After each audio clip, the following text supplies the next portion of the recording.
नाम गुम जाएगा, चेहरा ये बदल जाएगा, मेरी आवाज ही पहचान है, घर याद रहे। गुलजार साहब के लिखे ये बोल हैं और लता मंगेशकर का गाया ये खूबसूरत गाना है जो आज आमीन सयानी के लिए बहुत याद आ रहा है। तो मैं बहुत सीधी सादी भाषा में हमेशा बोलता रहा और इसलिए हमारा सारा भारत जो कि बहुभाषी देश है, इसमें देखिए 12-13 तो मेन भाषाएं हैं और न जाने कितनी उपभाषाएं। तो ये सब लोग, चाहे वो मद्रास के रहने वाले हों या पंजाब के या बंगाल के या आंध्र प्रदेश के, गुजरात, महाराष्ट्र, कहीं के भी रहने वाले हों, वो मेरी हिंदुस्तानी समझ लेते थे। जी, आमीन सयानी एक ऐसी शख्सियत जिन्होंने अपनी आवाज से न जाने कितने दिलों की धड़कनों को और बढ़ा दिया।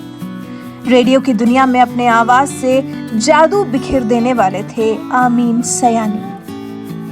आज हम सबके बीच नहीं, लेकिन उनकी आवाज हम सबके बीच हमेशा रहेगी।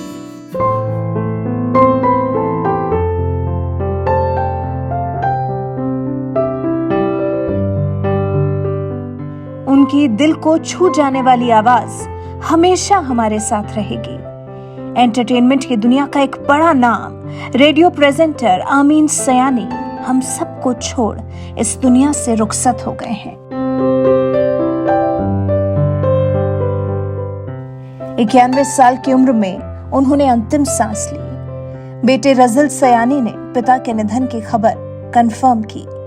पिता आमीन सयानी के निधन की खबर से पूरा परिवार गमगीन है। हार्ट अटैक की शिकायत पर उन्हें एमएन रिलायंस अस्पताल में भर्ती करवाने के लिए लेकर ही जाया जा रहा था कि रास्ते में ही उन्होंने दम तोड़ दिया। आमीन सयानी का अंतिम संस्कार 22 फरवरी को किया जाएगा। उनके अंतिम दर्शन के लिए उनके फैंस, उनके रिश्तेदार उनके पास पहुंच रहे हैं। सभी के मन में उनके चले जाने से खालीपन आ गया है। वो ऐसी शख्सियत थे जिनकी आवाज सुनते ही सड़कों पर सन्नाटा पसर जाता था, सिर्फ उनकी आवाज की खनक को सुनने के लिए। रेडियो सिलोन और फिर विविध भारती पर लगभग 42 सालों तक चलने वाला हिंदी गीतों का उनका कार्यक्रम बिनाका गीतमाला ने सफलता के सारे रिकॉर्ड्स तोड़ दिए थे। आमीन सयानी की आवाज ऐसी थी कि लोग हर हफ्ते उन्हें सुनने के लिए जैसे बेताब नजर आते थे। गीतमाला के साथ आमीन सयानी भारत के पहले होस्ट थे जिन्होंने उभरते संगीत परिदृश्य के बारे में अपनी गहरी समझ को प्रदर्शित करते हुए कंप्लीट शो को प्रेजेंट किया था। शो की सक्सेस ने एक रेडियो वादक के रूप में सयानी की स्थिति को बहुत मजबूत कर दिया था। आप जानते हैं, आवाज के जादूगर आमीन सयानी के नाम कई रिकॉर्ड्स दर्ज हैं।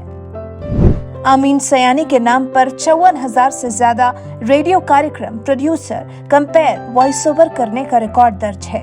लगभग 19,000 जिंगल्स के लिए आवाज देने के लिए भी आमीन सयानी का नाम लिम्का बुक ऑफ रिकॉर्ड्स में दर्ज है। आमीन सयानी ने भूत बंगला, 3 देवियां, कत्ल जैसी फिल्मों में अनाउंसर के तौर पर भी काम किया। रेडियो पर सितारों पर आधारित उनका शो एस कुमार्स का फिल्मी मुकदमा भी काफी लोकप्रिय साबित हुआ था। लेकिन अब इस आवाज के जादूगर को हम कभी नहीं सुन पाएंगे। उनकी पुरानी रिकॉर्डिंग्स को ही सुनकर उनको याद कर पाएंगे। 22 फरवरी को दक्षिण मुंबई में आमीन सयानी का अंतिम संस्कार होगा। हर किसी के लिए पल बेहद मुश्किल है। हर कोई अंदर से जैसे टूट रहा है, जैसे कुछ खाली सा हुआ जा रहा है, क्योंकि आवाज के जादूगर आमीन सयानी हम सब के बीच अब नहीं है। सिर्फ उनकी यादें हैं और उनकी आवाज है जिसने उन्हें अमर कर दिया है। हम सभी आमीन सयानी की आत्मा की शांति के लिए कामना करते हैं। वैसे आप आमीन सयानी को कैसे जानते हैं? आपने उन्हें कहाँ सुना है? क्या आपने भी उनके आवाज के जादू का आनंद उठाया है? अगर हाँ, तो कमेंट कर हमें जरूर बताइएगा।